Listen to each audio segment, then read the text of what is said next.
Support for Colorado Today comes from Safeway, proud to stock fresh produce, tender cuts of meat, and more from Colorado farms and local small businesses. You support local when you shop at Safeway. Shop at Safeway.com or in the Safeway app. Support for Colorado Today comes from Credit Union of Colorado. With access to over 30,000 ATMs and a mobile app, they're dedicated to offering the services of a big bank with a heart. Learn more at honestlygood.org.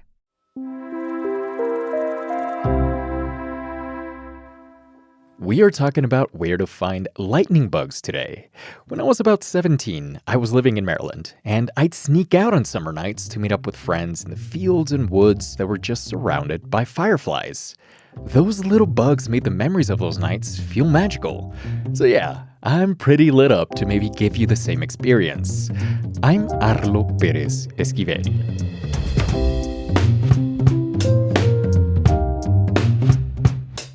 Coming up, a month after the firebomb attack in Boulder, one of the victims has died.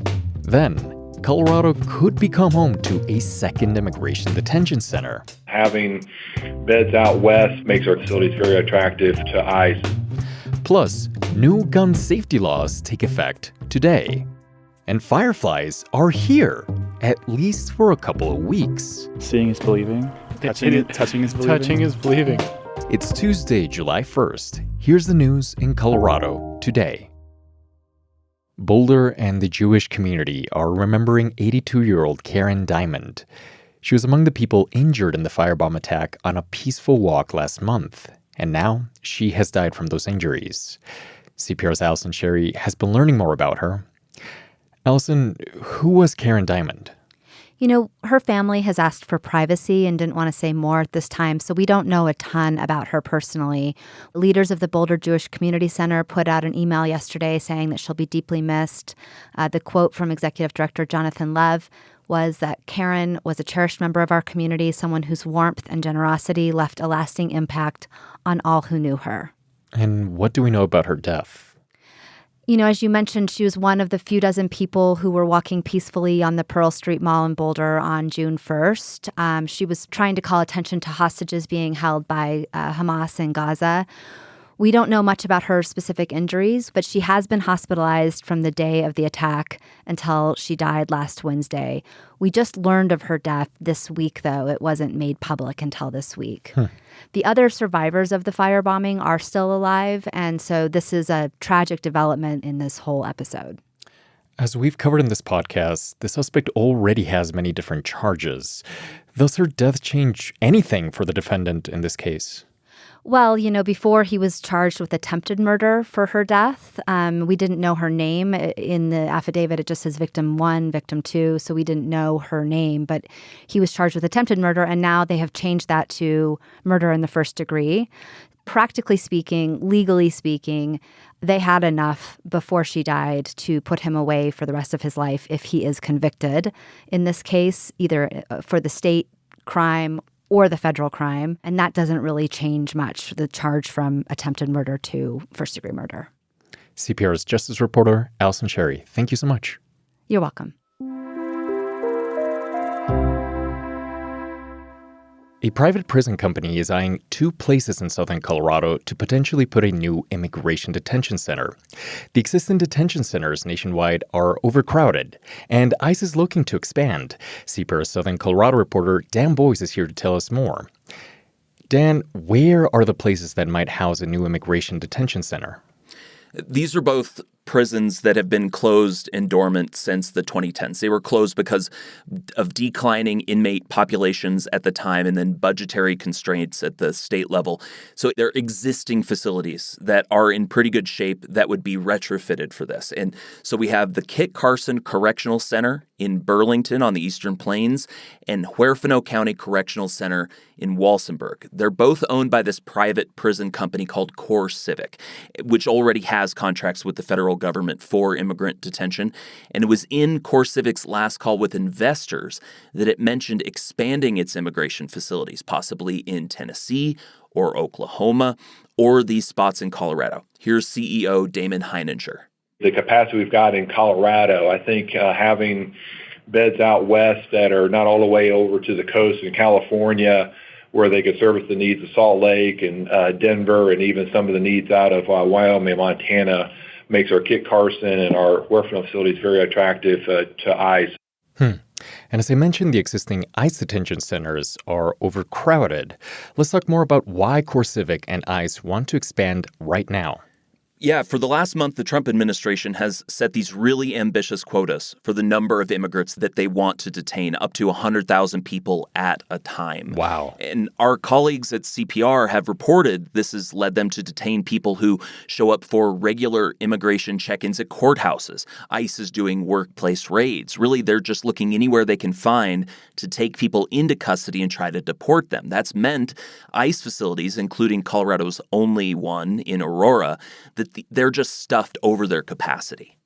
Now, this is happening as reporting has come out just last week in Wired Magazine and the New York Times, describing really horrible conditions in these detention centers. The Times reported that 15,000 more people, that's 1.5, are packed into these facilities than their capacity allows. That as of mid-June. And more people are dying in custody there, that according to a weekend story in the Times, though we have not reported on that ourselves. Right. I mean, there are so many concerns about this detainment. And it's interesting. In 2023, Colorado joined a list of states that do not allow the state or local governments to enter into ICE contracts for public jails or prisons. But the legislation does not include privately owned and operated facilities. So that's why the Aurora Center exists and that these new ones could open as well. The CoreCivic CEO raised the possibility that Congress may need to pass its new budget bill, the big, beautiful bill, in order to commit to opening up more immigration detention space. But he also mentioned that there are these short-term contracts that could be drawn up even before that, potentially any day now. And Dan, from your perspective in southern Colorado, do you know what it could mean for these areas to have one of the prisons reopened? So important, particularly in terms of the economy. The closure of the facilities back when they were operated as normal prisons, this was just a blow to both rural locations. Huerfano County in particular has among the highest unemployment rates in the state. And in Walsenburg, there are signs the facility could be ready to reopen as an immigration detention center within about 3 months, if CoreCivic and ICE decide to do that. CPR Southern Colorado reporter Dan Boyce, thank you. You're welcome, Arlo.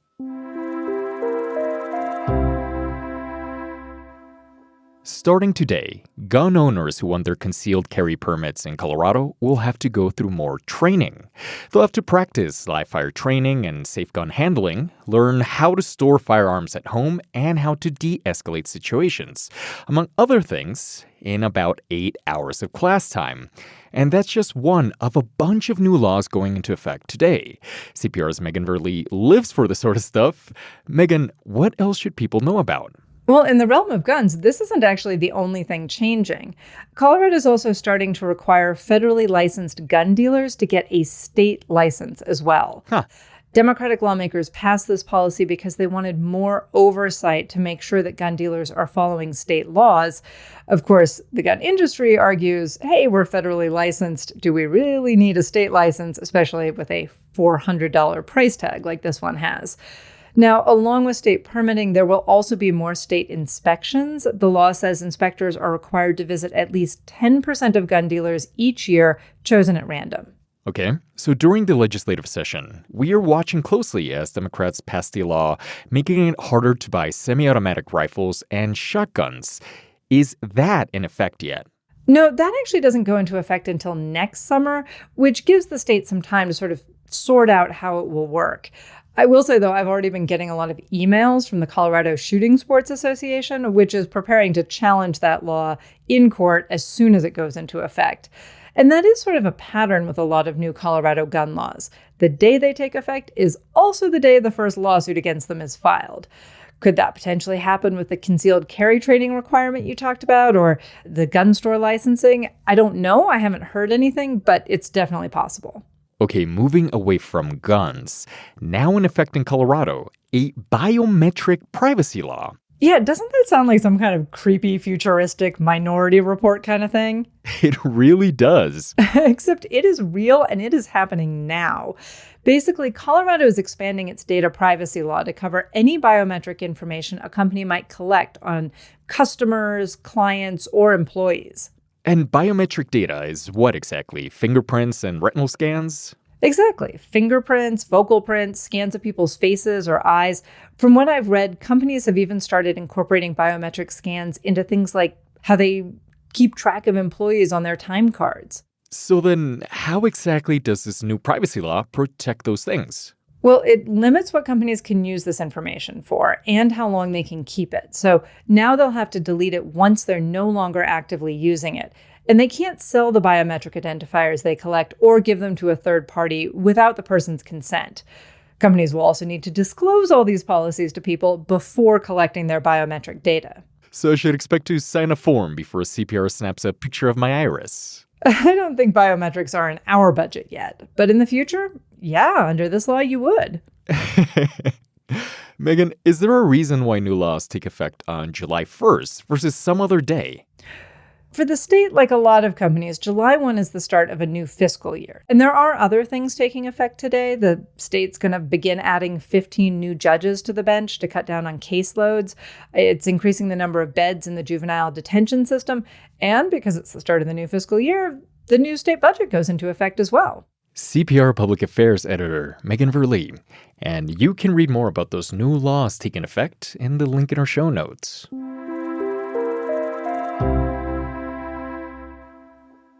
It's rare to see a firefly in Colorado, but they are here.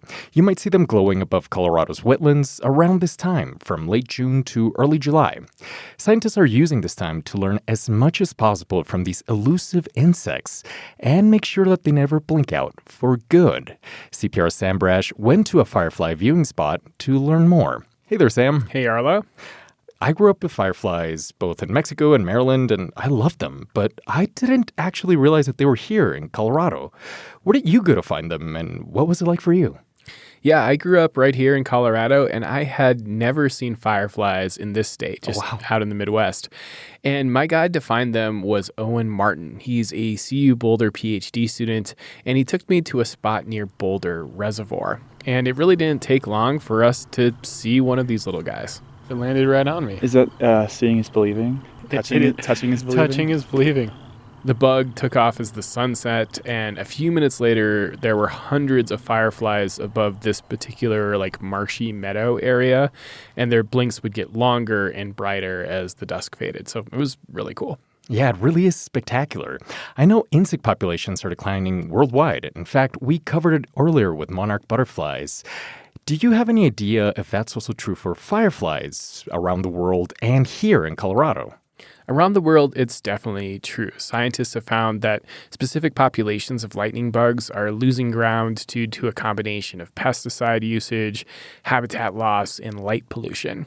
Colorado fireflies also tend to cluster around the state's wetlands, which are really, spread out. And because those populations are pretty fragmented, it would stand to reason that these insects could be even more vulnerable to those same disturbances. But researchers aren't really sure because they don't really know a lot about Colorado's fireflies. That's what researchers like Martin are trying to figure out. They want to know where these guys are, how big the populations are, so they know what Colorado stands to lose. Tell me a little bit more about this research. What are they studying right now, and were you able to see that in action? I was able to see it in action. Martin and his colleagues have enlisted citizen scientists to help with the job. When I was hanging out, one of them arrived by e-bike, and he set up a pair of GoPro cameras to capture this evening light show.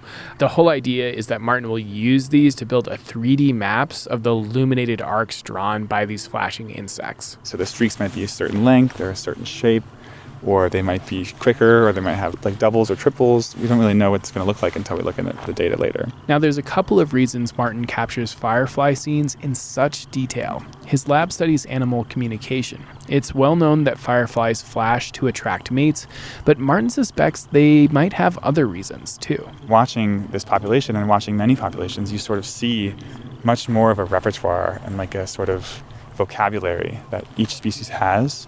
And so there might be much more being said than just looking for love, I guess. Different lightning bugs also have unique flash patterns, so someday Martin's data could help scientists quickly map their habitats. Citizen scientists can put out cameras and record, and then we can detect the species that we're interested in these recordings. So someday Martin's data could help scientists build like an app or other types of software to help people quickly map the habitat of different types of lightning bugs. Now, you're making it very tempting to go and see the fireflies. If our listeners wanted to do that, do you have any tips for them? I do. There are organizations that arrange firefly viewing walks. One of them is the Butterfly Pavilion. There's also well-known spots in Colorado. One example is Sawhill Ponds in Boulder. If you do go see lightning bugs, though, a few tips to protect them. Don't walk on the wetlands or grasses where they live. You could end up crushing the bugs. Wear long sleeves instead of bug spray to protect yourself against mosquitoes. And as tempting as it might be, don't try to catch one of these bugs and put it in a jar to make a firefly lantern. I'm definitely guilty of that. So basically, leave them be. Exactly. It's such a cool scene. You want it to be there for the next person. So just take care not to bother these fireflies. Sam, thank you so much. Thank you. Thank you for listening to today's show. If you have a chance to head out and see some lightning bugs, send us some photos. The email is in our show notes. Remember to follow Colorado Today in your podcast app. I'm Arlo Perez Esquivel. This is CPR News.